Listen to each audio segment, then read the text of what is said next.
نظروں میں شاہ کی، ارے نیزہ لگا جو سینہ اکبر پایا علی، اکبر پایا علی، کیسا یہ وقت آ گیا سرور پایا علی، سرور پایا علی۔ نعرہ صلوات۔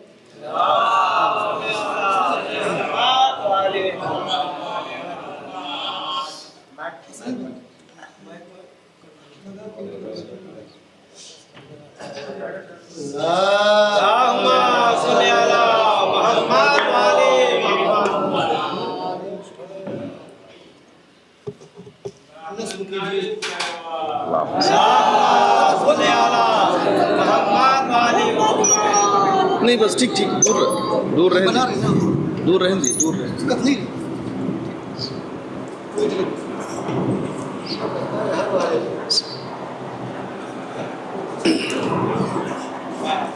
فاتحہ۔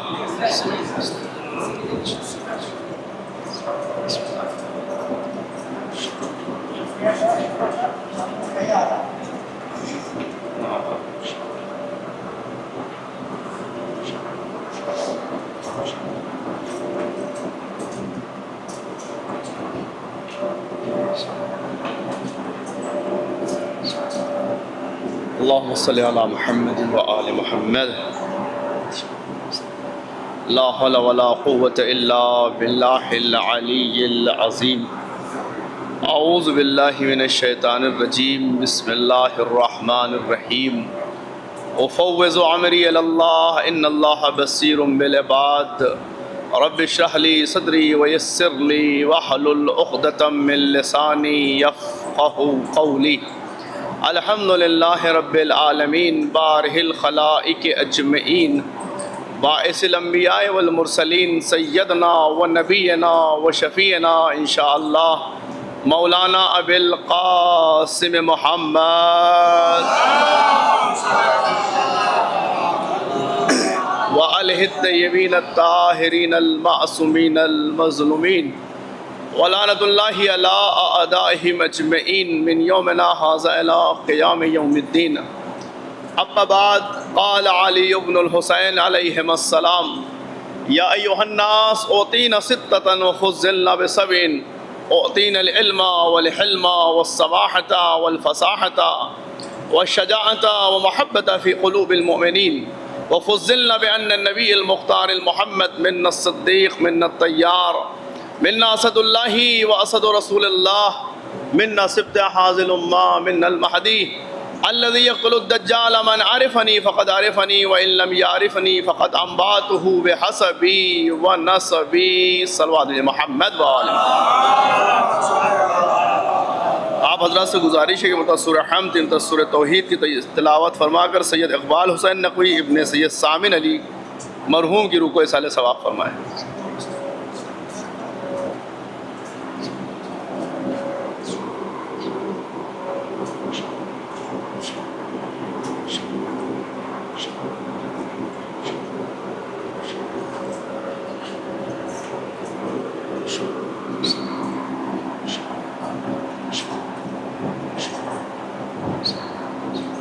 اے میرے رب، اے میرے مالک، اے میرے خالق، تجھے واسطہ محمد و آل محمد کا، ہمارے سورہ حمد، سورہ توحید، صلوات کا ثواب جن مرحوم کا نام لیا گیا ہے، پروردگار ان کی خدمت میں اس کا ثواب ہدیہ فرما۔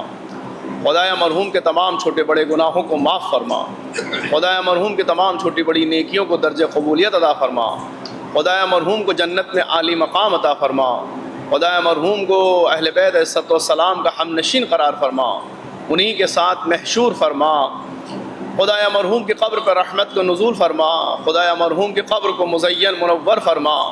سبحان ربک رب العزت عما یصفون وسلام علی المرسلین والحمد للہ رب العالمین۔ صلوات محمد۔ مائک سیٹ ہو گیا بس ٹھیک ہے، اس میں کچھ کریے اور یہ نہیں، ایکو نہ بڑھائیے گا، ایکو کم کر دیجیے، اور باس جو ہوتا ہے بیس اس کو کم کر دیجیے تاکہ شور نہ ہو۔ ایک صلوات محمد و آل محمد۔ آپ آپ لوگ ہماری طرف متوجہ رہیے گا، ان کی طرف متوجہ نہ رہیے گا. تھوڑا تھوڑا آگے تشریف لے آئیں، بس اتنی زحمت کریں. تھوڑا تھوڑا آگے، تھوڑا سا زحمت کر لیں بس. جتنا دور رہیں گے اتنی مجلس دیر تک ہوگی، جتنا قریب رہیں گے مجلس مختصر ہوگی. ایک صلوات محمد و آل محمد.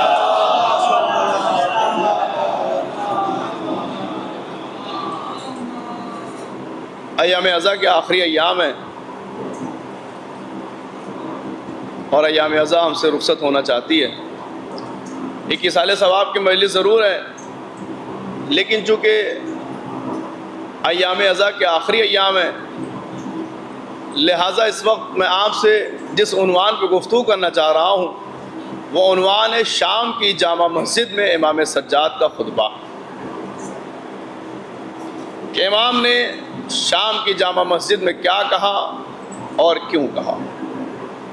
ممکن ہے کیا کہا پہ ہی بات ختم ہو جائے اور کیوں کہا تک بات نہ جائے، لیکن ممکن یہ بھی ہے کہ اگر آپ ساتھ ساتھ چلتے رہے تو جلدی جلدی کیوں کہا یہ مرحلہ بھی طے ہو جائے.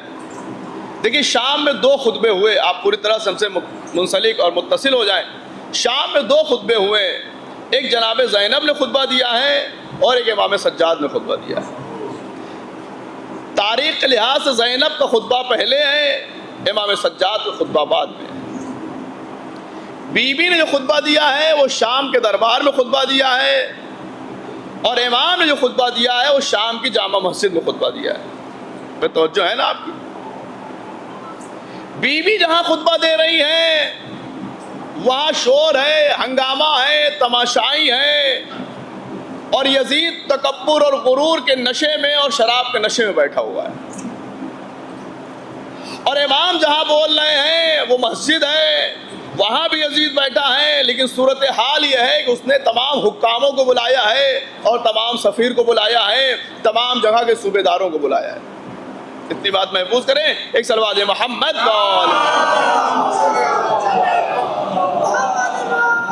یہ 2 خطبے کی فرق میں نے آپ کے سامنے رکھ دیا. اب علماء نے جو 2 خطبوں کا نام دیا ہے وہ توجہ چاہتا ہوں. جناب زینب کے خطبے کو علماء نے خطبہ آتشی کہا ہے، میں توجہ چاہتا ہوں میرے. اور امام سجاد کے خطبے کو علماء نے خطبہ انقلابی کہا ہے. آتشی یعنی آگ لگا دینے والا، انقلابی یعنی حکومت کو پلٹ دینے والا. کیا سن رہے ہیں میرے؟ توجہ چاہتا ہوں. یعنی جب بی بی دربار میں بولی تو یزید کا تخت و تاج بی بی کے خطبے میں جل کے راکھ ہو گیا. توجہ چاہتا ہوں میرے دماغ کرو. اور جب امام بولے تو یزید کی ساری تخت و تاج اور حکومت الٹ کے رہ گئی. صلوات محمد. تمام علماء نے لکھا ان 2 خطبوں کے بعد. اس کی آواز کم کر دیں، بہت زیادہ تیز اندر آ رہی ہے، تھوڑا سا کم کرنا آواز. صلوات محمد و آل. شروع میں صحیح بولا.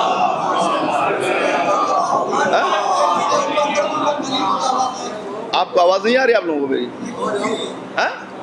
آ رہی آپ لوگ کا؟ آ رہی. سبحان اللہ. بس ایک صلوات محمد و آل محمد.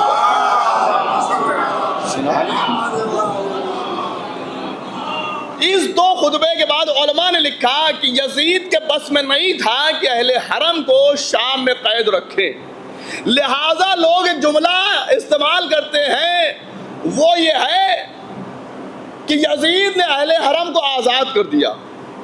تو جو چاہتا ہوں میرے عزیزوں، میں چاہتا ہوں اسی جملے سے آپ مجھ سے جڑ جائیں. یزید نے اہل حرم کو آزاد کر دیا. نہیں عزیزوں، یزید نے اہل حرم کو آزاد نہیں کیا، اہل حرم نے آزادی حاصل کی ہے. تھوڑا سا متوجہ جائے. یزید نے اہل حرم کو آزاد نہیں کیا ہے، بلکہ اہل حرم نے یزید سے آزادی حاصل کی ہے. اس لیے یزید سمجھ گیا تھا ان خطبوں کے بعد کہ اگر شام کا دروازہ قید خانے کا کھولا نہیں گیا تو شام کے لوگ اس دروازے کو توڑ دیں گے. صلوات محمد.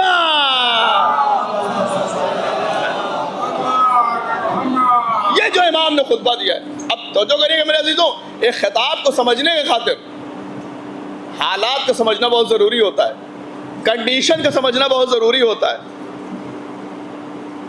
شرائط کو سمجھنا بہت ضروری ہوتا ہے. اس لیے جب تک بیان میں کنڈیشن، شرائط اور حالات نہ سمجھے جائیں گے، خطاب کا صحیح معنی مفہوم نکل کے سامنے نہ آئے گا. تو توجہ کریے، میں عرض کرنے جا رہا ہوں. اس لیے مقرر کہاں بول رہا ہے، کس جگہ بول رہا ہے، کس مجمع میں بول رہا ہے، کن لوگوں میں بول رہا ہے، مسجد میں بول رہا ہے یا مسجد کے باہر بول رہا ہے، اپنوں میں بول رہا ہے یا غیروں میں بول رہا ہے، اس کو سمجھنے کے خاطر ضروری ہے ان پوری کنڈیشن کو سمجھا جائے. متوجہ رہے میرے عزیز. اس لیے جب تک کنڈیشن سمجھ میں نہ آئے گی، بیان کے معنی سمجھ میں نہ آئیں گے. دیکھیے میں آپ کو مثال دوں کہ مولانا صاحب کیا کہہ رہے ہیں، کچھ بات پلے نہیں پڑ رہی ہے. دیکھیے آواز بہت کھینچ رہا ہے، مائک آپ کا صحیح نہیں ہے، تو پہلے بتا دیتا ہوں. ایک صلوات محمد و آل محمد کا آپ نے پڑھا ہوگا، مجلس اندازہ ہو گیا ہوگا. اب توجہ کریے میرے عزیزوں. تو ایک بیان میں اور خطاب کو سمجھنے کے لیے کنڈیشن کا سمجھنا ضروری ہوتا ہے، حالات کا سمجھنا ضروری ہوتا ہے، شرائط کا سمجھنا ضروری ہوتا ہے. آپ کہیں گے مولانا کیسے، تو میں آپ کو سامنے کی مثال دیتا ہوں. دیکھیں ایک چیز ہے ورود حدیث اور ایک چیز ہے بیان حدیث. دیکھیں دو چیزیں، ایک ہے ورود حدیث اور ایک ہے بیان حدیث.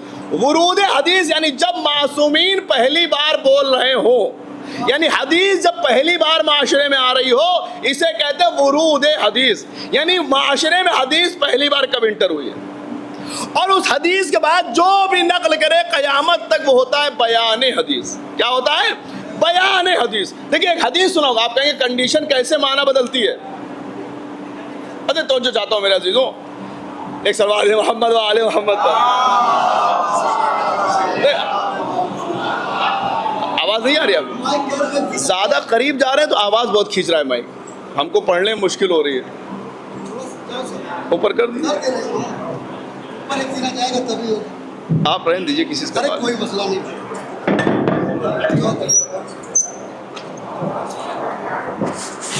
صحیح مائک والا ہے، آپ دیکھیں وہاں. ہلو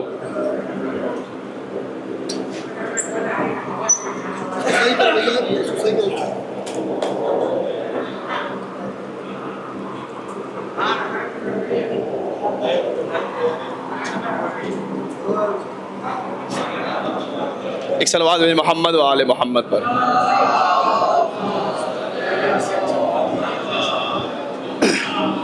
تو دو چیزیں ہیں، ایک ہے ورود حدیث اور ایک ہے بیان حدیث. ورود حدیث جب پہلی بار معصوم بیان کر رہا ہو، بیان حدیث اس کے بعد جب لوگ نقل کر رہے ہوں. حدیث کنڈیشن کے اعتبار سے معنی بدلتی ہے. دیکھیے ایک حدیث آپ نے سن رکھی ہوگی، الجار ثم الدار، پہلے پڑوسی پھر گھر. بتائیے سنی ہے کہ نہیں سنی ہے آپ نے؟ بولیں، اگر نہیں بولیں گے تو ہم بھی نہیں بولیں گے. یہ حدیث سنی ہے کہ نہیں سنی ہے؟ پہلے پڑوسی پھر گھر. کس معنی میں سنی ہے؟ اس معنی میں سنی ہے کہ بی بی مصلی عبادت پہ ہے، دعا کر رہی ہے، بڑا بیٹا پوچھتا ہے والد گرامی گھر والوں کے لیے کب دعا کریں گی، تو بی بی فرماتی الجار ثم الدار، پہلے پڑوسی پھر گھر.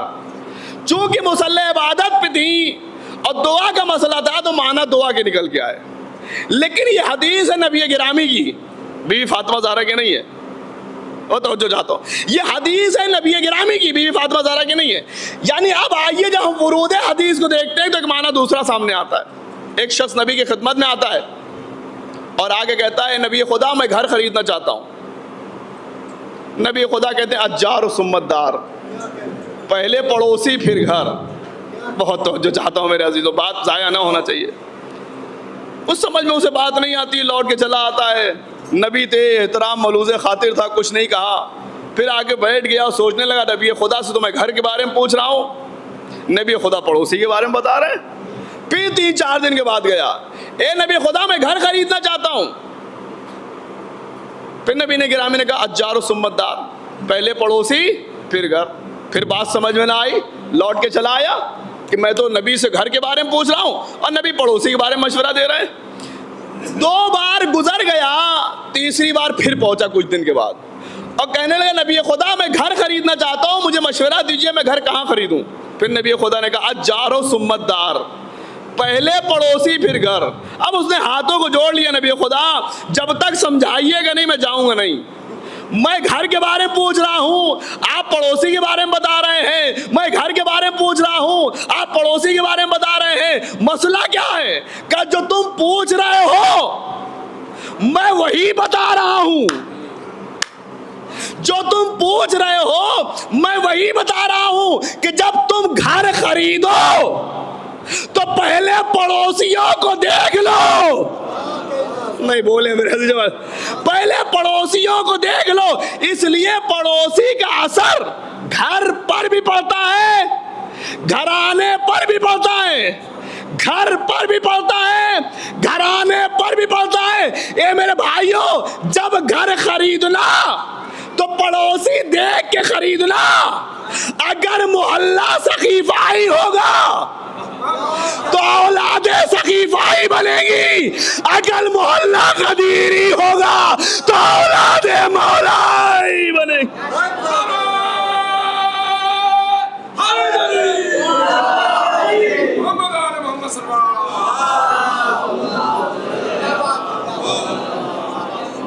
دیکھا کہ ایک حدیث دو معنی میں کیسے آ گئی. اس کا مطلب کسی بھی بات کو سمجھنے خاطر کنڈیشن کا سمجھنا ضروری ہے, حالات کا سمجھنا ضروری ہے, شرائط کا سمجھنا ضروری ہے. اب امام کو خطبہ مجھے پیش کرنا ہے, لیکن دو تین کنڈیشن سنیں, پھر امام کو خطبے کی طرف آ رہا ہوں. پہلی بات, جہاں امام بول رہے ہیں اور جس حالت میں بول رہے ہیں.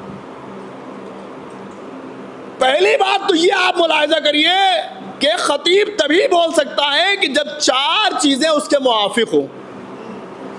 اگر وہ چار چیزیں مخالف ہوئی تو اس کے فصاحت نہ ہوگی, نہ بلاغت ہوگی, نہ گھنگھرج ہوگی, نہ لہجے کی دمک ہوگی, نہ زبان شمشیر کی طرح چلے گی, نہ زیر و بام ہوگا اور نہ وہ جوش ہوگا اور نہ جذبہ ہوگا.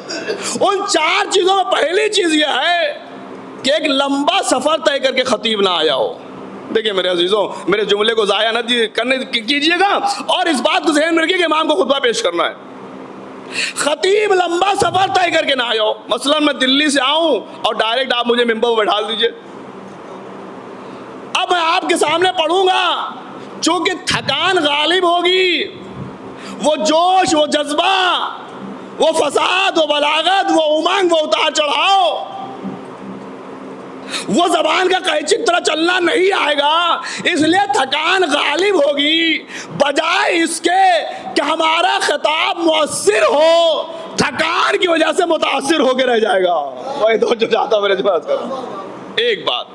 دوسری بات یہ ہے کہ جس مجمع میں خطاب کر رہا ہوں وہ مجمع اپنوں کا ہو, ہم مذہب ہو, ہم فکر ہو, ہم دین ہو, ہم خیال ہو.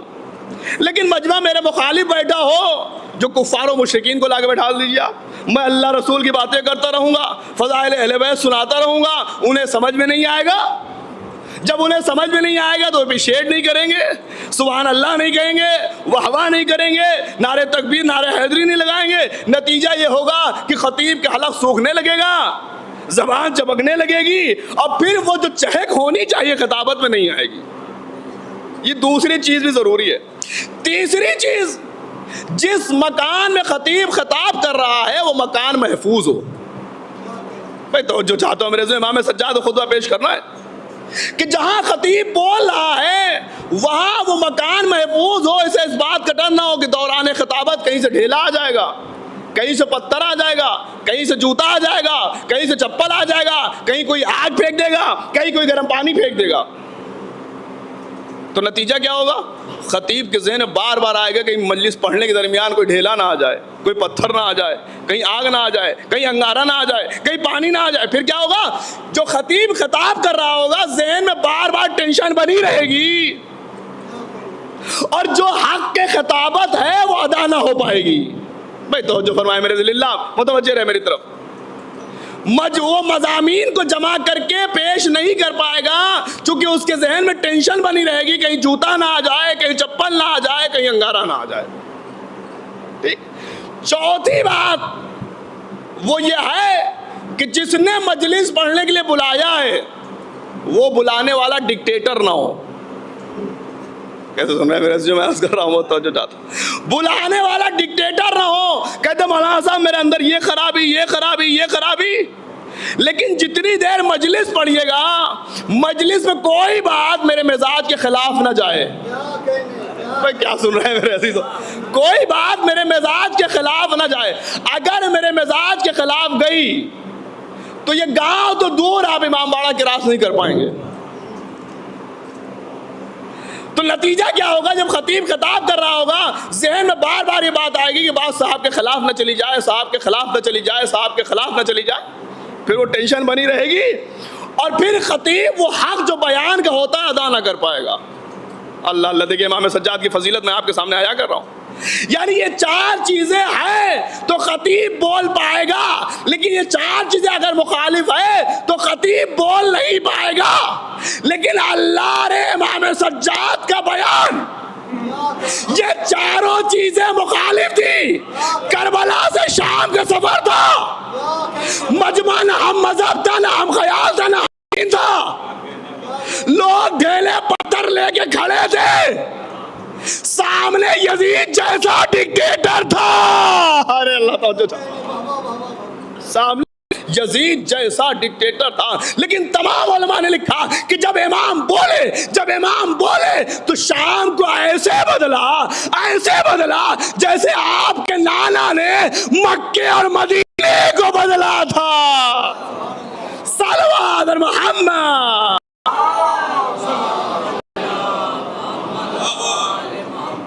جیسے آپ کے نانا نے مکے مدینے کو بدلا تھا. عجب. دیکھیں حالات سے جو بدل جائے وہ ہم جیسا خطیب تو ہو سکتا ہے، وقت کا امام نہیں ہو سکتا. نہیں، ایک نازک جملہ کہنا چاہتا ہوں، جو حالات سے بدل جائے وہ ہم جیسا خطیب ہو سکتا ہے، وقت کا امام نہیں ہو سکتا. امام حالات سے نہیں بدلتا، امام حالات کو بدلتا ہے. امام حالات کو بدلتا ہے. لہذا نبی پاک کا قصہ سنا ہوگا، کوڑے پہ کوڑے پڑ رہے تھے، پیارے پیارے صحابہ نے کہا نبی خدا راستہ بدل دیجئے، بلا وجہ کیوں ادھر سے جا رہے ہیں؟ تو نبی خدا نے عظیم جملہ کہا تھا، اے میرے پیارے صحابہ میں راستہ بدلنے نہیں آیا ہوں، میں راستہ بدلوانے آیا ہوں. صلوات محمد.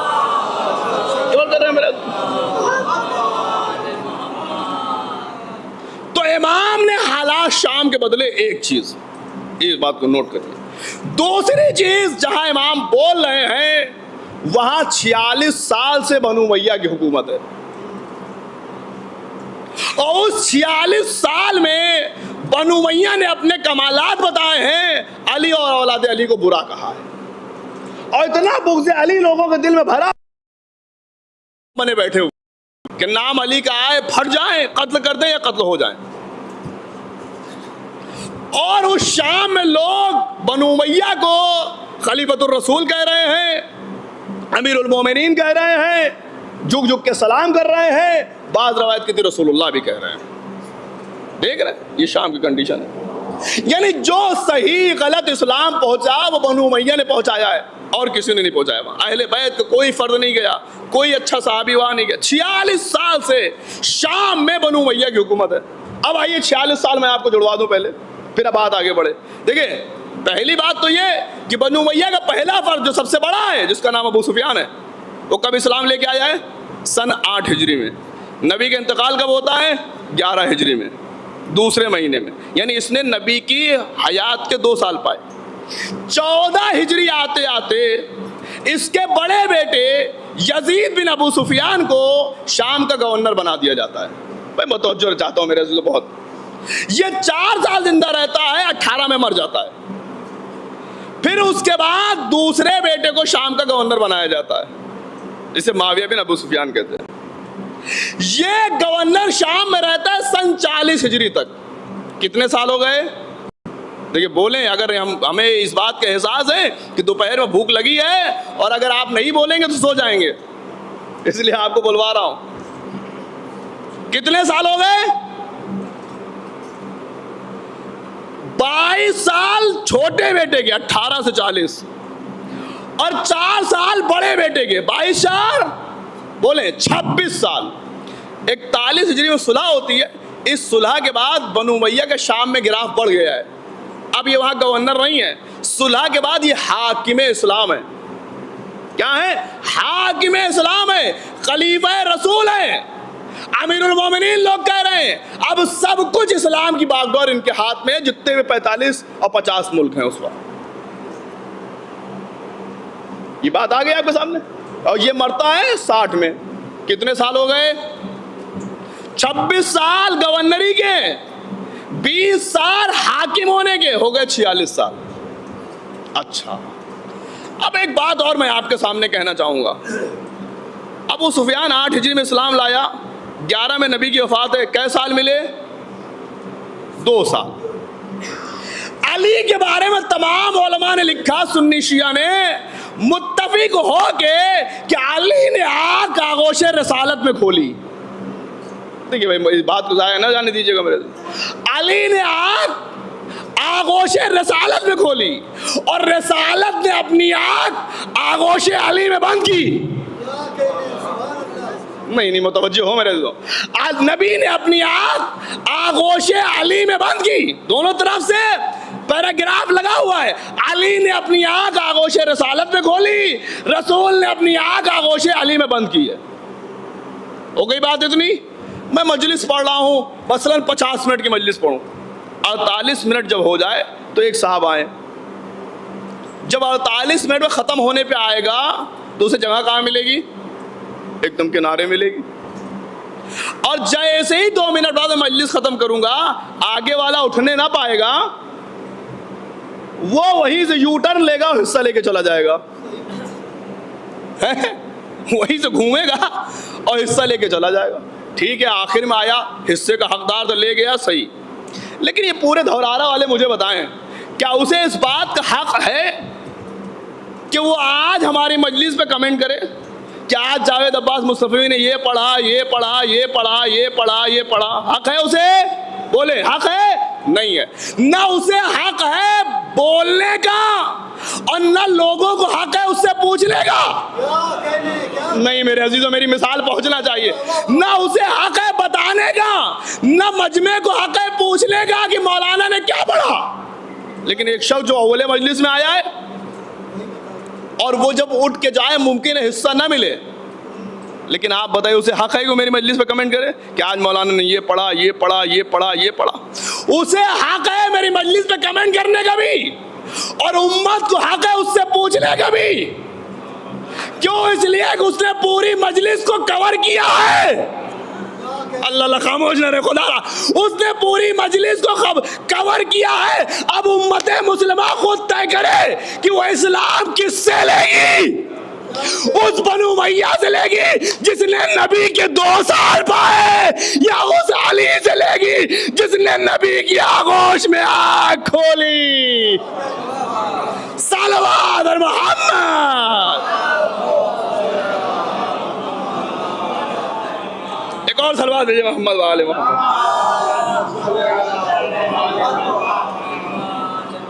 ایک ایسی صلوات بھیجیں کہ بات آگے بڑھے, ورنہ ختم ہو جائے گی.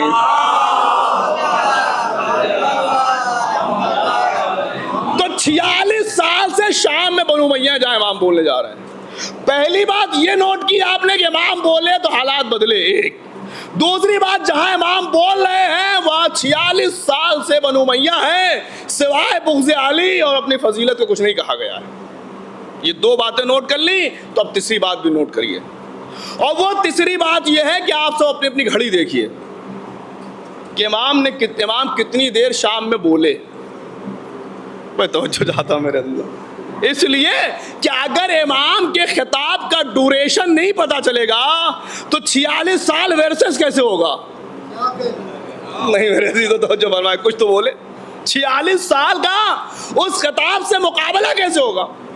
اب آئیے آپ گھڑی دیکھیے, 3 بات نوٹ کرتے. پہلی بات, امام بولے تو حالات بدلے. دوسری بات, جہاں امام بول رہے ہیں 46 سال سے بنو امیہ کی حکومت ہے. تیسری بات نوٹ کرنے کی, امام کتنی دیر بولے. بسم اللہ الرحمن الرحیم. یا ایھا الناس اوتینا ستۃ وفضلنا بسبع أوتينا العلم والحلم والسماحة والفصاحة والشجاعة ومحبة في قلوب المؤمنين.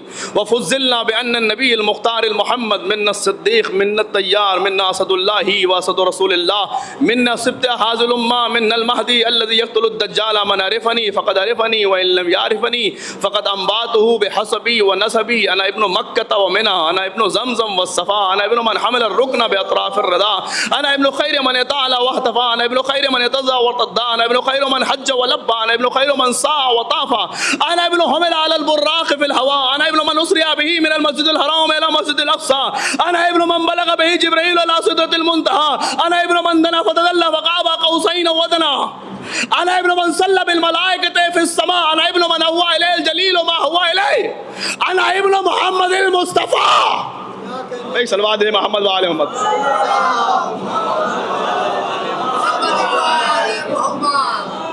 أنا ابن من ضرب خراطيم الخلق حتى قالوا لا إله إلا الله، أنا ابن من ضرب بين يد رسول الله بالسيفين وطعن بالرمحين وهاجر الهجرتين وبايت البيتين وقاتل ببدر وحنين ولم يكفر بالله طرفة عين.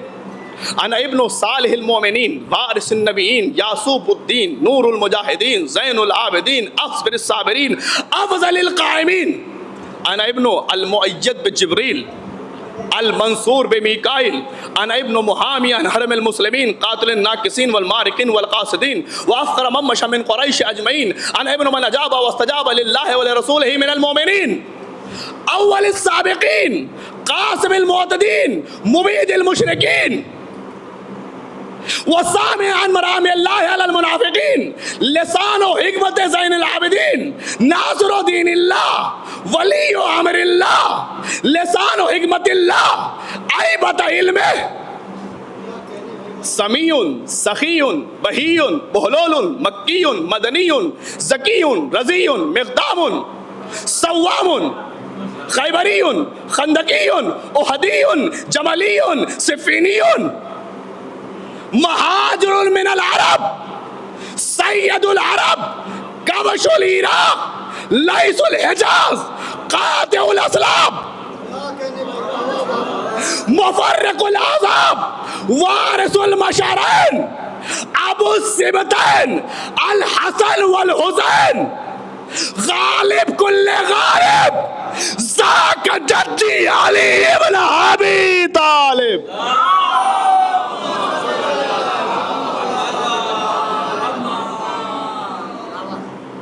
ذاک جدی علی ابن ابی طالب.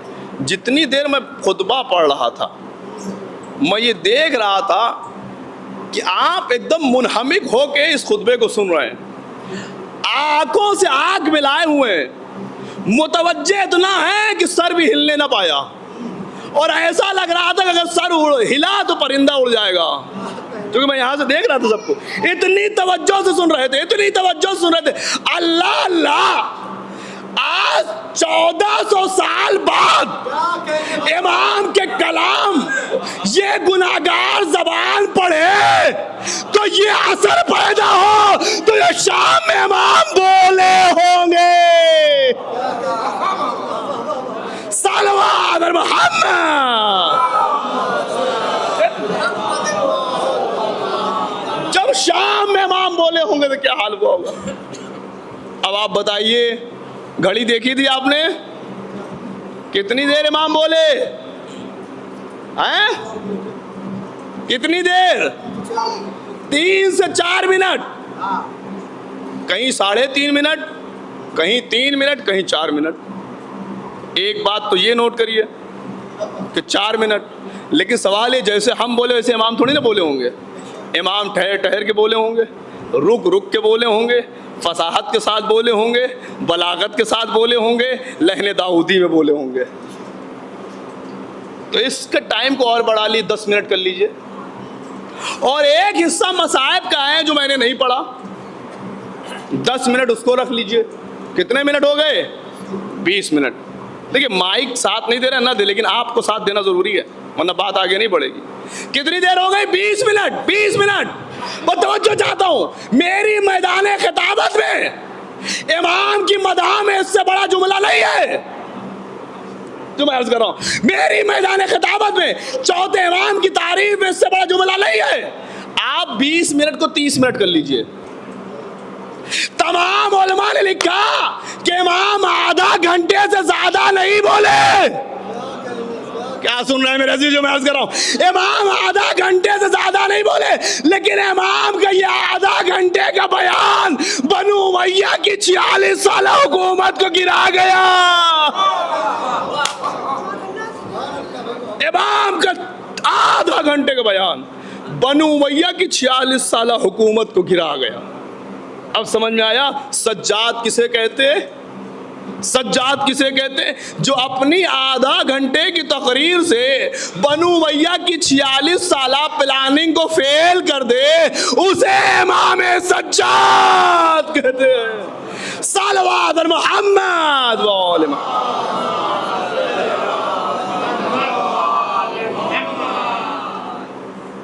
ایک اور صلوات ہے محمد و آل محمد.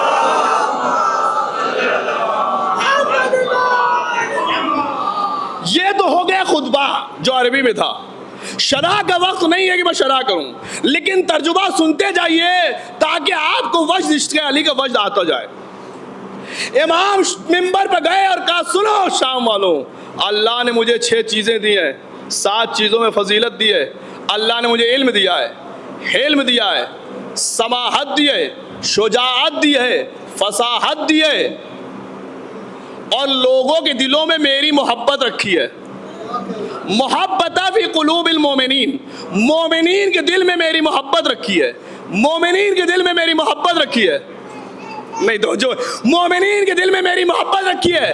آپ جو وہاں سے یہاں چل کے آئے ہیں, جو امام کا خطبہ سن رہے ہیں, یہ علامت ہے اہل بیت کی محبت کی. آپ مومن نہ ہوتے ہیں تو امام کو خطبہ نہ سنتے. اللہ نے مومنین کے دل میں محبت رکھی ہے. پھر آپ جو کہا امام نے سنیے گا, امام نے کہا نبی ہمارے گھر سے. نہیں تو جو کہہ رہے میرے عزیز, تو وہاں بتایا گیا تھا کہ ان کا اہل بیت سے نبی کے گھرانے سے کوئی تعلق نہیں ہے, جعفر کے گھرانے سے کوئی تعلق نہیں ہے, حمزہ ان کے گھر سے نہیں ہے, حسن و حسین ان کے گھر سے نہیں ہے. اب توجہ کریے گا, انہوں نے کہا 6 چیزیں دی ہیں, 7 چیزوں میں فضیلت دی ہے. نبی ہمارے گھر سے, جنت میں اڑنے والا تیار ہمارے گھر سے, جنت میں اڑنے والا تیار ہمارے گھر سے, اللہ کا شعر حمزہ ہمارے گھر سے, رسول اللہ کا شعر علی ہمارے گھر سے, صدیق ہمارے گھر سے. نہیں اس جملے کو اگر نہیں متوجہ کیا, ایک 45 منٹ کی تقریر آپ نے صدیق کو سنی ہے. میں ایک جملہ کہے کہ آگے بڑھوں گا. امام شام کے بھرے دربار وغیرہ صدیق ہمارے گھر سے ہے نا, یہ سیاسی جملہ ہے امام سجاد کا. صدیق ہمارے گھر سے, صدیق ہمارے گھر سے. امام بتانا چاہ رہے تھے جو تمہارے پاس صدیق ہے وہ نقلی ہے, اصلی ہمارے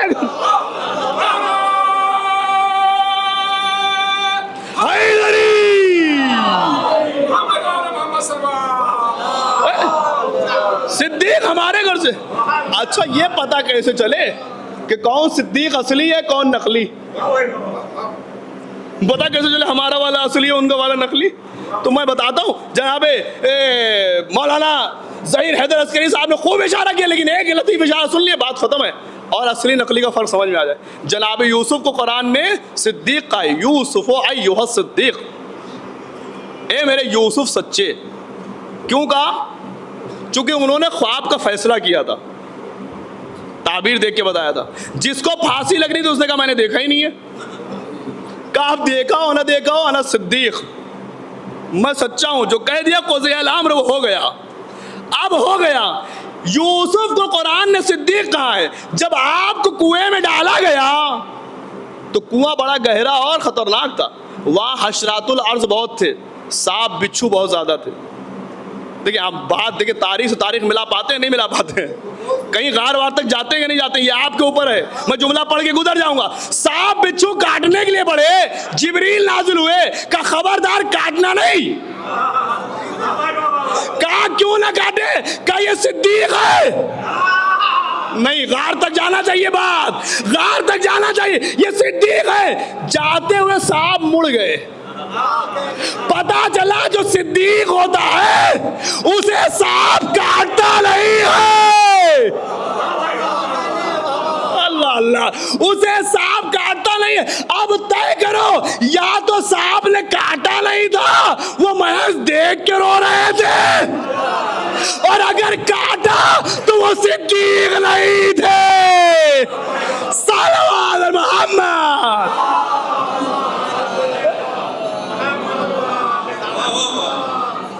اللہ نے ہمارے گھر میں صدیق بھیجے، صدیق ہمارے گھر سے، پھر اللہ نے حسن و حسین ہمارے گھر سے، حسن و حسین ہمارے گھر سے، پھر آنے والا مہدی ہمارے گھر سے. الذی یقتل الدجال، دجال کو مارے گا. کیوں امام کہہ رہے تھے؟ کیوں کہہ رہے تھے؟ امام مہدی تو بھی آئے نہیں تھے، لیکن امام یزید کی آنکھ میں آنکھ ڈال کے یزید تخت بیٹھا تھا، کہتے سنو مہدی ہمارے گھر سے، چونکہ حدیثیں مہدی کے بارے میں آ چکی تھی کہ وہ آخری وقت میں آگے حکومت کرے گا. اللہ اللہ، خاموشی سے سننے بڑی اہم بات. امام ڈانٹ کے کہہ رہے تھے کہ یزید مہدی ہمارے گھر سے، سنو جو تخت پہ تو بیٹھا ہے یہ تیرا تاج وقتی ہے، اصل حکومت میرے بیٹے مہدی کی ہوگی. صلوات محمد. جو جانتا ہے جان لے، جو نہیں جانتا میں اسے پہچنواتا ہوں. میں اپنا حسب بھی بتاؤں گا، میں اپنا نسب بھی بتاؤں گا، میں اپنا حسب بھی بتاؤں گا، میں اپنا نسب بھی بتاؤں گا. بھائی دیکھیے، حسب اور نسب کسے کہتے ہیں؟ نسب کہتے ہیں خاندانی شجرے کو، حسب کہتے ہیں ذاتی صفات کو، اور حسب کہتے ہیں ذاتی صفات کو. مثلا میرا ایک شجرہ ہے، باپ دادا یہ وہ، اور کوئی مجلس پڑھنا، خطابت کرنا، یہ صفات ہے. حسب ہے، میری ذاتی کوالٹی ہے. کوئی ڈاکٹر ہے، کوئی انجینئر ہے. حسب و نسب کو سمجھنا ہے تو دو جملے میں کہوں، فاطمہ کا نبی کی بیٹی ہونا یہ آپ کا نسب ہے، اور فاطمہ کے آنے پہ رسول کا کھڑا ہو جانا یہ آپ کا حسب ہے. حسن و حسین کا نبی کا بیٹا ہونا یہ آپ کا نسب ہے، اور حسن و حسین کے لیے سواری بن جانا یہ حسنین کا حسب ہے. نہیں، جملہ اور بڑھاؤں، علی کا ابو طالب کا بیٹا ہونا یہ آپ کا نسب ہے، غدیر کا مولا ہونا یہ آپ کا حسب ہے. امام بولے میں حسب بھی بتاتا ہوں، میں نسب بھی بتاتا ہوں. لکھنؤ کے ایک بڑے عالم دین گزرے، سید العلماء، وہ کہتے ہیں اس بھرے دربار میں جتنے بھی لوگ بیٹھے تھے، قسم خدا کی جملہ رائے گا نہ جائے، اس بھرے دربار میں سوائے امام سجاد کے کسی میں دم نہیں تھا کہ جو اپنے حسب و نسب کو بتا سکے.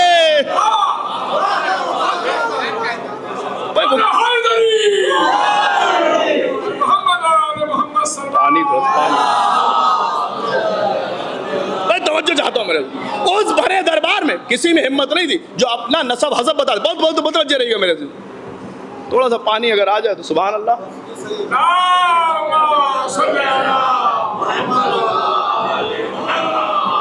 اس بھرے دربار میں کسی کو ہمت نہیں تھی سوائے سجاد کے کہ اپنا حسب بھی بتائے، اپنا نسب بھی بتائے. اب سنیے گا، اب جب امام نے نسب بتائے، انا ابن مکہ و منا، میں مکے کا بیٹا ہوں، میں مینا کا بیٹا ہوں، میں زمزم کا بیٹا ہوں، میں صفا کا بیٹا ہوں. بھائی کوئی کیا شہر کا بیٹا ہو سکتا ہے؟ کیا کوئی پتھر کا بیٹا ہو سکتا ہے؟ کیا کوئی زمزم کا بیٹا ہو سکتا ہے؟ نہیں ہو سکتا. لیکن ہوتا ہے جب کوئی بچہ اپنے گاؤں میں نام کر جائے تو پھر گاؤں اس سے پہچانوایا جاتا ہے کہ بھائی یہ دھورارا کا بیٹا ہے، اور آگے بڑھ جائے تو یہ لکھنؤ کا بیٹا ہے، اور بڑا کھیل لے تو یہ یو پی کا بیٹا ہے، انڈیا لیول پہ کھیل لے تو لوگ کہیں گے ہندوستان کا بیٹا ہے. اب ہندوستان کے ذریعے سے وہ نہیں پہچانا جا رہا ہے، اس کے ذریعے سے ہندوستان پہچانا جا رہا ہے. یعنی اس کا مطلب کسی کی شہرت کبھی اتنی بڑھ جاتی ہے کہ اس کے سبب سے وہ ملک و شہر پہچانا جاتا ہے.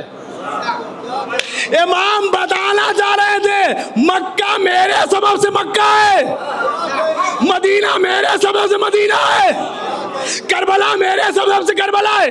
نہیں میں جملے کو بدل کے کہوں, صلوات بھیجیں.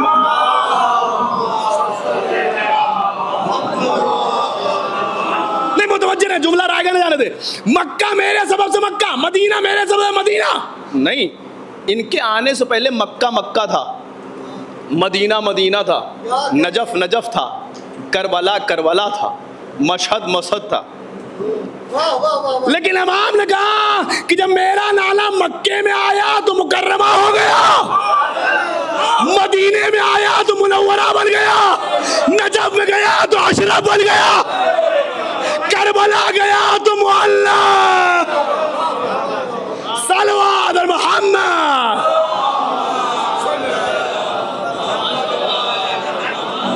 میں مکے کا بیٹا ہوں, میں مدینے کا بیٹا ہوں, میں صفا کا بیٹا ہوں, میں مروہ کا بیٹا ہوں, میں اس کا بیٹا ہوں جس نے سب سے بہترین حج کی, میں اس کا بیٹا ہوں جس نے سب سے بہترین سعی کی, میں اس کا بیٹا ہوں جس نے سب سے بہترین طواف کیا, میں اس کا بیٹا ہوں جس نے ننگے پیر طواف کیا, میں اس کا بیٹا ہوں جس کو جبریل اپنی پشت پر بٹھا کے معراج پہ لے گئے, جسے براق پہ لے جایا گیا, جس کے اور اللہ کے درمیان 2 کمانوں کا فاصلہ تھا, جسے مسجد الحرام سے مسجد اقصی تک لے جایا گیا. میں توجہ چاہتا ہوں, جسے جبریل لے کے گئے, جس نے ملائکہ کو نماز پڑھائی, میں اس کا بیٹا. بھائی کیسے سن رہے ہیں میرے سے, جس نے ملائکہ کو نماز پڑھائی, میں اس کا بیٹا ہوں. جس کے گھر میں قرآن اترا, میں اس کا بیٹا ہوں. پھر اس کے بعد بڑے علی کی صفات کی طرف, علی کا نام نہیں, علی کا صفات. توجہ, میں اس کا بیٹا ہوں جو میدان جنگ میں اس وقت تک لڑتا تھا جب تک کہ کفار کے گلے سے لا الہ الا اللہ نہ نکلا. بھائی اتنے اہم جملے اتنی خاموشی سے سنے. جب تک کہ مشرکین و کفار کے حلق سے لا الہ الا اللہ نہ نکلا ہے, تب تک میرا جد علی تلوار چلاتا رہتا تھا. پھر کہا میں اس کا بیٹا ہوں جس نے 2 تلواروں سے جنگ لڑی. نہیں کچھ منظر سامنے نہیں ہے, 2 تلوار سے جنگ لڑی, ایک ٹوٹی, دوسری جبریل لے کے آئے. دیکھیں ترجمہ شرح کرنے کا وقت نہیں ہے اور آپ تھکے نہیں, میں شرح میں جاؤں گا تو بہت لمبی بات چلی جائے گی, اسی لیے اشارہ کر کے آگے بڑھ رہا ہوں کہ میں اس کا بیٹا ہوں جس نے 2 تلواروں سے جنگ لڑی, میں اس کا بیٹا ہوں جس نے 2 نیزوں سے جنگ لڑی, میں اس کا بیٹا ہوں جس نے نبی کے ہاتھ پہ 2 بیعتیں کی, میں اس کا بیٹا ہوں جس نے 2 ہجرت کی. وقت نہیں ہے کہ میں ہر ڈیٹیل میں جاؤں. میں اس کا بیٹا ہوں جو بدر و حنین, خیبر و خندق, جمال و صفین کا فاتح ہے. دیکھیے ہمارے معاشرے میں ایک چیز رائج ہو گئی ہے کہ جنگیں نہ پڑھی جائیں. جنگیں پڑھنے سے فائدہ کیا ہے؟ تو میں تو پہلی بات کہتا ہوں, دیکھیں ممبر کو ہر چیز کے لیے کھلا رہنے دیجئے. بس شریعت کے دائرے میں بات ہو, کوئی تبلیغی آگے پڑھ رہا ہے تبلیغی پڑھے, کوئی فضائل پڑھ رہا ہے فضائل پڑھے, کوئی کسی گوشے گفتگو کا کرے, بس حدود کے دائرے میں ہو. لیکن یہ منع نہ کریے کہ کس چیز سے کیا فائدہ ہے. کچھ فائدہ ہو نہ ہو, لیکن فضائل علی سننے کے لیے بیٹھنے میں اللہ ثواب لکھ دیتا ہے. یہاں کا فائدہ نہ ہو, وہاں کا تو ملتا ہے. لوگ کہتے جنگیں نہ پڑھیں. اصل یہ ہے کہ آپ کی زبان سے دشمن بول رہا ہے. آپ کو بہت دور تک لے جانا چاہتا ہوں. آپ کی زبان سے دشمن بول رہا ہے جنگیں نہ پڑھی جائیں. کیوں؟ بدر نہ پڑھی جائے تاکہ علی کی شجاعت سامنے نہ آئے. نہیں, اگر نہیں بولیں گے تو بات آگے نہیں بڑھے گی. بدر نہ پڑھی جائے تاکہ علی کی شجاعت سامنے نہ آئے. احد نہ پڑھی جائے تاکہ لا فتح کا قصیدہ سامنے نہ آئے. خندق نہ پڑھی جائے تاکہ علی کی ایک ضربت ثقلین پر بھاری نہ ہو. خیبر نہ پڑھی جائے تاکہ فاطمہ کے قاتل پکڑے نہ جائیں. نہیں, بہت دور سے میں نے بات کہہ دی. خیبر نہ پڑھی جائے تاکہ فاطمہ کے قاتل نہ پکڑے جائیں. بابا جب خیبر پڑھی نہیں جائے گی تو خیبر فتح نہیں ہوگی. جب خیبر فتح نہیں ہوگی تو فدق ملے گا نہیں. جب فدق ملے گا نہیں تو رسول اللہ فاطمہ کو دیں گے نہیں. جب فاطمہ کو دیں گے نہیں تو کوئی چھینے گا کیا؟ اور جب کوئی چھینے گا نہیں تو فاطمہ دربار میں جائیں گی نہیں. یہ دشمن کی پلاننگ ہے. دنگیں نہ پڑی جائے تاکہ فاطمہ کا قاتل پکڑا نہ جائے. صلوات محمد.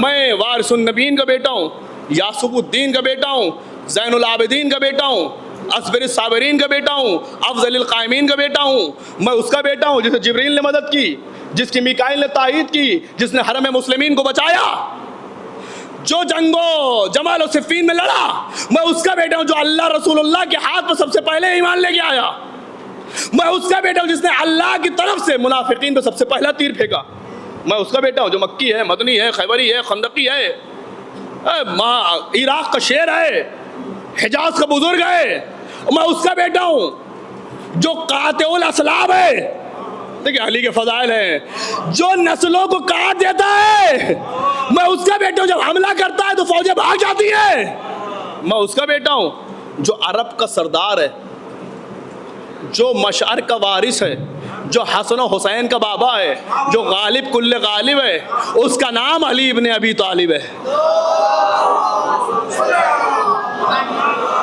بلند صلوات بھیجئے محمد و آل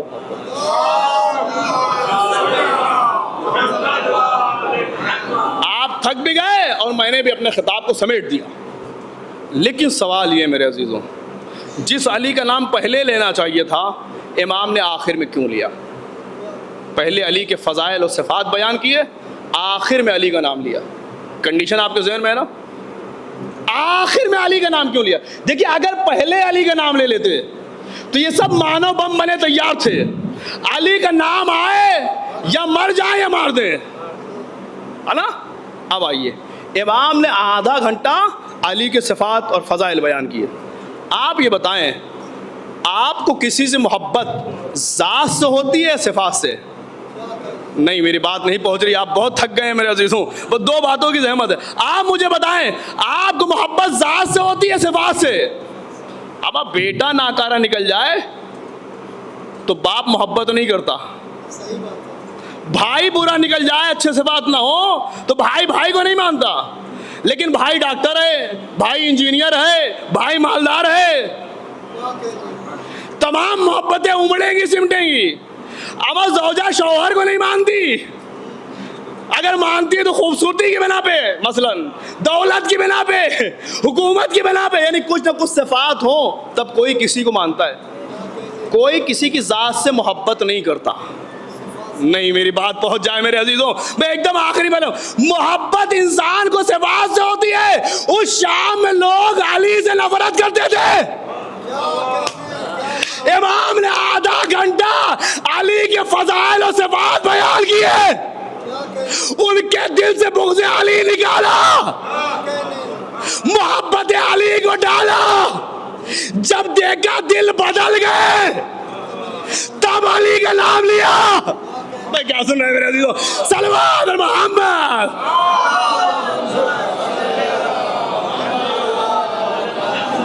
میں نے خون جگر لگا کے اپنی بات کو آپ کے سامنے رکھا ہے۔ ایک بات صفات بیان کی، ایک بات تو ہے صفات کے ذریعے سے محبت پیدا ہوتی ہے، دوسری بات ہے صفات کے ذریعے سے سسپنس بنتا ہے۔ کیا ظہیر صاحب؟ سسپنس کریٹ ہوتا ہے۔ جب کوئی صفات بیان کرنے لگے تو صفات میں سسپنس پیدا ہوتا ہے۔ آپ نے ٹی وی دیکھی ہوگی، اس پہ سیریل آتے ہیں، سیریل انسان کے اندر سسپنس پیدا کرتے ہیں کہ اب کیا ہونے والا ہے، اب کیا ہونے والا ہے، اب کیا ہونے والا ہے، اب کیا ہونے والا ہے، اور ایسا روکتے ہیں کہ 2 دن بعد آپ اگر وہ آئے تو تڑپ کے پہنچ جائیں۔ ایک بات، دوسری بات ایسا سسپنس کریٹ کیا جاتا ہے کہ آپ کو سمجھ میں نہیں آتا آگے کیا ہونے والا ہے، آپ کی آنکھوں سے اشک آ جاتا ہے۔ دیکھیں امام سجاد جو بول رہے ہیں کتنی حکمت کے تحت بول رہے ہیں، آنکھوں سے اشک آ جاتا ہے، رونے لگتا ہے انسان، اتنا سسپنس کریٹ ہوتا ہے۔ اور ایک اچھی خطابت کا بھی ایک ماہر خطیب وہی ہے جو اپنی خطابت میں سسپنس کریٹ کرے، مجمع کو معلوم نہ ہونے دے کہ مولانا کیا پڑھنے والے ہیں، اور پبلک کا دل بار بار کہے اب کیا مولانا کہیں گے، اب کیا کہیں گے، اب کیا کہیں گے، اب کیا کہیں گے، اب کیا کہیں گے۔ اس کا نتیجہ یہ ہوگا کہ پبلک ایک دم مولانا سے جڑی بیٹھی رہے گی، ہٹنے نہ پائے گی، نہ دل ہٹائے گی، نہ دماغ، نہ آنکھ۔ ایسا سسپنس کریٹ ہوگا۔ کوئی آئے اب مجھ سے پوچھے آپ کس کے بیٹے، میں کہوں نصرت عباس کا بیٹا ہوں، اس میں کوئی مزہ ہے، کوئی لطف، کوئی سسپنس کریٹ ہوا؟ نہ۔ ممکن ہے باہر نکلے کوئی پوچھ لے مولانا صاحب کس کے بیٹے تھے، تو کہیں یار یاد نہیں ہے، ذہن سے نکل گیا، انہوں نے اپنے باپ کا نام بتایا تھا۔ لیکن آپ مجھ سے پوچھے آپ کس کے بیٹے ہیں، تو میں کہوں اس کا بیٹا ہوں جو انجینئر ہے، جو ڈاکٹر ہے، جو عابد شب زندہ دار ہے، جو سخی ہے، جو شجاع ہے، جو بہادر ہے، جو مرد میدان ہے، جو ودھائک ہے، جو سانسد ہے، جو پرائم منسٹر ہے، جتنی دیر میں صفات بیان کرتا رہوں گا آپ کی زبانیں تو گنگ رہیں گی. خدا را آخری جملہ ہے، رائے گا نہ جانے دیگا. آپ کی زبانیں تو گنگ رہیں گی، ہونٹ بند رہے گا، لیکن دل دھڑک دھڑک کے کہے گا اما جس کے اتنے صفات ہے جلدی نام بتاؤ. نہیں میرے عزیزوں، میرا جملہ رائے گا نہ جائے. آخری بات، جتنی دیر میں صفات بیان کروں گا دل دھڑک دھڑک کے کہے گا اما نام بتاؤ، اما نام بتاؤ، اما نام بتاؤ. امام سجاد نے بھی یہی کیا. شام میں اپنے خطاب سے صفات کے ذریعے سے سسپینس کریٹ کیا، پوری پبلک امام سے جڑ گئی. نہیں میں جملہ رائے گا نا، پوری پبلک امام سے جڑ گئی. ایسا لگا کہ امام نے انہیں اپنا قیدی بنا لیا. میں جملے کو بدل کے کہوں، جو اسیر تھا اس نے پورے شام کو اپنا اسیر بنا لیا. جب پورا مجمع امام کا اسیر ہو گیا اور امام نے سمجھ لیا کہ اب یہ بغیر سنے جائے گا نہیں، تو امام نے کہا اس کا نام علی تھا. صلوات محمد.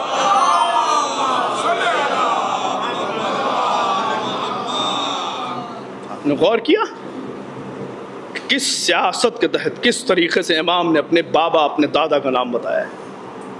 کہتے ہیں جب امام نے کہا کہ جس کے اتنے فضائل ہیں اس کا نام علی ہے، اثر یہ ہوا جو ڈھیلے لے کے آئے تھے ان کا ڈھیلا گر گیا، جو پتھر لے کے آئے تھے ان کا پتھر گر گیا، جو آگ لے کے آئے تھے انہوں نے آگ پھینک دی، جو گرم پانی لے کے آئے تھے انہوں نے گرم پانی پھینک دیا. سب چیخ مار مار کے رونے لگے. زج الناس بالبکا، لوگ چیخ مار مار کے رو رہے تھے اور کہہ رہے تھے یہ کیا ہو گیا، مجھے تو کچھ اور بتایا گیا تھا، یہ گھرانہ تو کچھ اور ہے. مجھے بتایا گیا تو اس سے رسول اللہ سے کوئی تعلق نہیں ہے، لیکن اس کی باتوں سے لگتا ہے سب کچھ رسول اللہ کا وارث ہی ہے. پبلک چیخ مار مار کے رو رہی تھی. مجلس ختم ہے میرے عزیزوں، ایام عزا کے بھی دن ختم ہے. جتنا چیخ مار کے رونا چاہیے رو لیجئے. 4 دن بچے ہیں، پتہ نہیں دوبارہ زندگی میں ایسے دن آئے نہ آئے. رہے جو اگلے برس ہم ہیں اور یہ غم پھر ہے، جو چل بسے تو یہ اپنا سلام آخر ہے. کہ جب پبلک چیخ مار مار کے رونے لگی تو امام نے سر کو جھکا لیا. کچھ دیر تک امام بھی روتے رہے. پھر امام نے ایک بتا سر اٹھا کے کہا انا ابن فاطمہ الزہرا، اے شام والو میں فاطمہ زہرا کا بیٹا ہوں. کہتے پبلک چیخ مار مار کے رونے لگی. فاطمہ کا احترام تھا شام میں بھی. ارے رسول کی بیٹی کا بیٹا.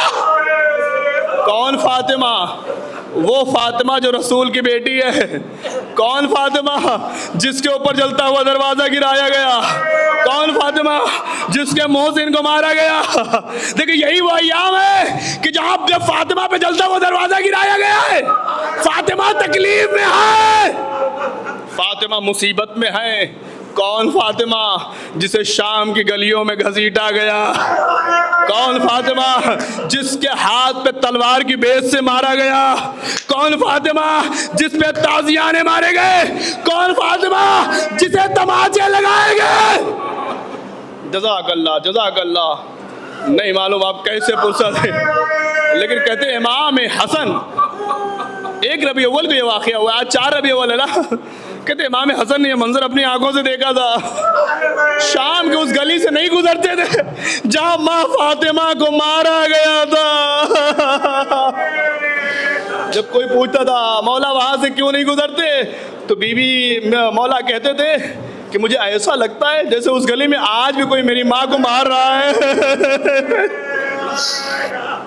جزاکم اللہ خیر الجزا. اللہ آپ کی آوازوں کو، آپ کے گریے کو قبول فرمائے. خدایا اس گریے کے ذریعے سے جس مرحوم کی مجلس اس کی مغفرت فرما، اس کے درجات کو بلند فرما، اس کے قبر پر رحمت کا نزول فرما، اس کی قبر کو مزین منور فرما. بس 2 جملے مجلس تمام ہے. جب پبلک اور رونے لگی تو امام نے ایک بتا تڑپ کے کہا انا ابن مقتول بکربلا ظلمان، اے شام والو میں اس کا بیٹا ہوں جسے جسے کربلا میں ظلم کے ساتھ مارا گیا، جسے کربلا میں ظلم کے ساتھ مارا گیا۔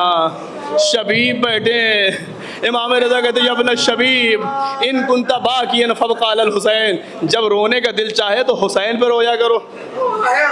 شبیب نے پلٹ کے پوچھ لیا مولا کیوں؟ کہ اس لیے ذبح ابی کما ذبح الشاة، میرے بابا کو ایسے مارا گیا جیسے جانوروں کو مارا جاتا ہے۔ کہ مولا مطلب کیا ہے؟ کہ آپ نے دیکھا ہوگا جب جانور ذبح کیے جاتے کسی پہ کوئی اثر نہیں ہوتا، ارے میرا جد حسین مارا جا رہا تھا، لاکھوں کا مجمع دیکھ رہا تھا لیکن کوئی کچھ نہ کہتا تھا۔ جزاک اللہ جزاک اللہ۔ بس 3-4 جملے مجلس امام ہے۔ امام کہتے ہیں انا ابنو مزوز من القفا، میں اس حسین کا بیٹا ہوں جس کی گردن پیچھے سے کاٹی گئی۔ انا ابنو مسلوب امامہ والردا، میں اس کا بیٹا ہوں جس کا امامہ بھی چھینا گیا، جس کی ردا بھی چھینی گئی۔ میں اس کا بیٹا ہوں جسے اس وقت تک پیاسا رکھا گیا جب تک وہ مر نہ گیا۔ آپ روئیں نہ روئیں، امام نے اسی خطبے میں کہا ہے میں اس کا بیٹا ہوں جس پہ ملائکہ روئے ہیں، میں اس کا بیٹا ہوں جس پہ پرندے روئے ہیں۔ کسی نے آگے مولا سے کہا مولا نشیب میں ایک جنازہ ہے، جب دن ہوتا ہے تو دیکھتا ہوں کچھ پرندے جو اپنی منخاروں میں پانی لیتے اس کٹی ہوئی گردن کی رگوں پہ جا کے ڈالتے ہیں۔ مولا نے تڑپ کے کہا ارے وہ میرا بابا حسین ہے، ارے اس کی پیاس۔ جزاک اللہ۔ مجلس تمام ہے میرے، خوب پرسہ دیا، بی بی اس مجلس کو قبول فرمائے۔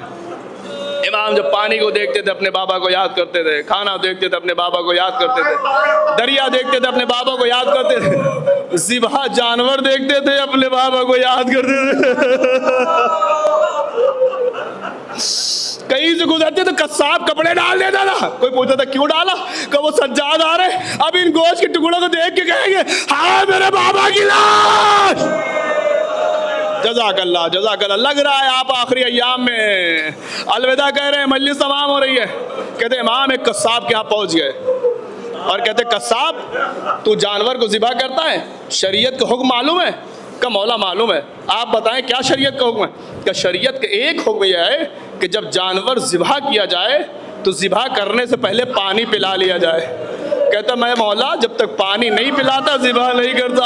امام سینے پہ ہاتھ مار کے کہتے تھے ہائے میرا بابا، ارے کربلا میں پیاسا مارا گیا۔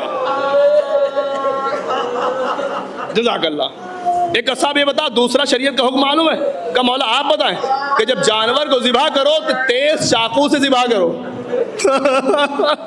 کہ مولا میں جب جانور کو ذبح کرتا ہوں تیز چاقو سے تاکہ ایک بار میں جان والی رگ کٹ جائے۔ امام تڑپ کے کہتے تھے ہائے میرا بابا، ارے کون خنجر سے مارا گیا۔ جزاک اللہ جزاک اللہ۔ بس 2 شرطیں مجلس تمام ہے۔ کہ ایک قصاب تیسری شرط معلوم ہے؟ کہ مولا آپ بتائیں کہ تیسری شرط یہ ہے کہ جب جانور کو ذبح کرو تو آگے سے ذبح کرو، پیچھے سے ذبح نہ کرو۔ کہ مولا میں آگے سے ذبح کرتا ہوں تاکہ جان جلدی سے نکل جائے۔ ارے باپ تڑپ کے کہتے تھے ہائے میرا بابا، ارے پیچھے سے کاٹا۔ پسے گردن سرتن میں جدائی ہوئی۔ بآخری جملہ جیسے رخصت دینا چاہتے ہیں اس مجلس کو رخصت دیں، جیسے بی بی کو اس مکان سے اس عزا خانے سے رخصت کرنا چاہتے کریں۔ آخری ایام میں جب چاند نکلے تھے تو دل میں ارمان تھا فاطمہ زہرا کے لال کو روئیں گے لیکن حق کا گریہ ادا نہ ہوا۔ اے بی بی معاف کریے گا، جو ہم سے کمی رہ گئی ہے، اگر پھر زندہ رہے تو آپ کے لال کا مصائب ہے۔ آخری بات مجلس تمام۔ کہیں بتا قصاب چوتھی شرط جانتا ہے؟ کہ مولا بتائیں۔ کہ شریعت کے چوتھا حکم یہ ہے کہ جب ایک جانور کو ذبح کرو تو دوسرا جانور دیکھ نہ رہو۔ کہتے مولا میں جانور کو ہٹا کے دوسرے جانور کو ذبح کرتا ہوں۔ ارے مولا تڑپ کے کہتے تھے ہائے میری بوبی زینب، ارے میرا بابا مارا جا رہا تھا، ارے میری بوبی چند قدم کے فاصلے سے دیکھ رہی تھی، ارے چیخ چیخ کے کہہ رہی تھی ارے میرا مادایا پیاسا ہے، میرا مادایا بھوکا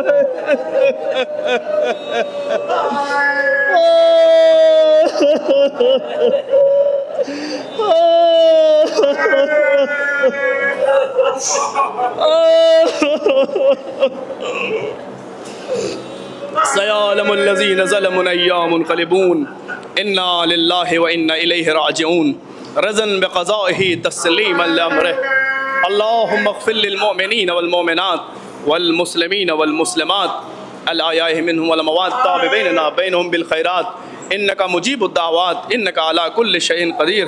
اے میرے رب، اے میرے مالک، اے میرے خالق، تجھے واسطہ محمد و آل محمد کا ہماری اس مختصر سی عزا کو قبول فرما۔ اس عزا کی برکت کے ذریعے سے مرحوم اقبال حسین کے تمام چھوٹے بڑے گناہوں کو معاف فرما۔ خدایا مرحوم کے تمام چھوٹی بڑی نیکیوں کو درجہ قبولیت عطا فرما۔ خدایا مرحوم کو جنت میں عالی مقام عطا فرما۔ خدایا مرحوم کو اہل بیت علیہ السلام کا ہم نشین قرار فرما، ان کی شفاعت نصیب فرما، انہی کے ساتھ محشور فرما۔ خدایا مرحوم کے قبر پر رحمت کا نزول فرما۔